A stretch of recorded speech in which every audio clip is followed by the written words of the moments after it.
Salut et bienvenue à tous. Dans cette partie, on va continuer ce qu'on a commencé avec les prolongations, c'est-à-dire les modules en arabe. Dans le cours précédent, on a parlé du Madi Alif. Madi Alif, c'était l'emploi de la lettre Alif dans le but d'allonger les voyelles fatha. Pour avoir un son allongé du voyelle fatha, on emploie ce qu'on appelle un Alif.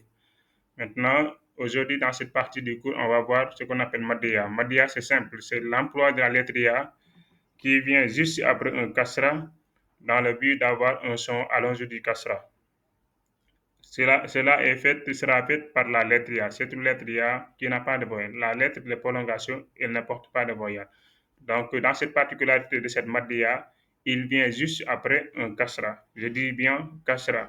Donc, si vous avez la voyelle kasra et que vous voulez avoir le son allongé, on emploie ce qu'on appelle la lettre Ya. Et maintenant, voici l'alphabet. On va commencer par la première lettre et on va voir ce que ça va donner, le maddiya appliqué à la lettre. La première lettre, c'était la lettre alif appliquée à la maddiya. Ça va donner I, le bas, ça donne Bi, le ta, ça donne Ti, Si, Ji, Hi, Hi, Di, Zi, Ri, Zi, Si, Shi, Si, Dui,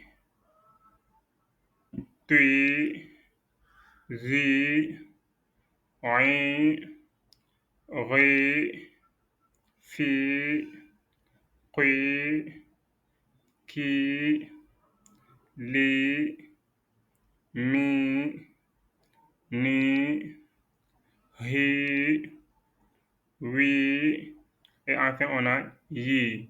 C'est ça qu'on appelle le maddiya. Vous voyez, on a la voyelle kasra, mais cette fois-ci de façon allongée. Pourquoi allongée? Parce qu'il y a un ya qui suit, c'est un ya qui n'a pas de voyelle. Donc c'est ça le rôle de maddiya. C'est un ya qu'on emploie juste après la voyelle kasra pour avoir un son allongé. Et maintenant, voici l'ensemble des maddiya de l'alphabet allongé. Vous pouvez relire le texte I, B, T, etc. jusqu'à la fin. Voilà. Et maintenant, à la fin, voici une application qui vous permet de pratiquer le maddiya. Mais attention, notez bien, il y a quelque part des maddi alif qu'on a déjà vu dans le cours précédent. Donc, pour vous permettre de bien réviser le maddi alif et le maddiya en même temps, dans ce texte, vous allez voir une combinaison ou bien des fusions de maddiya et de maddi alif en même temps, en plus des voyelles simples qu'on a vu là. Donc, le prochain cours, ça sera sur le maddi waw.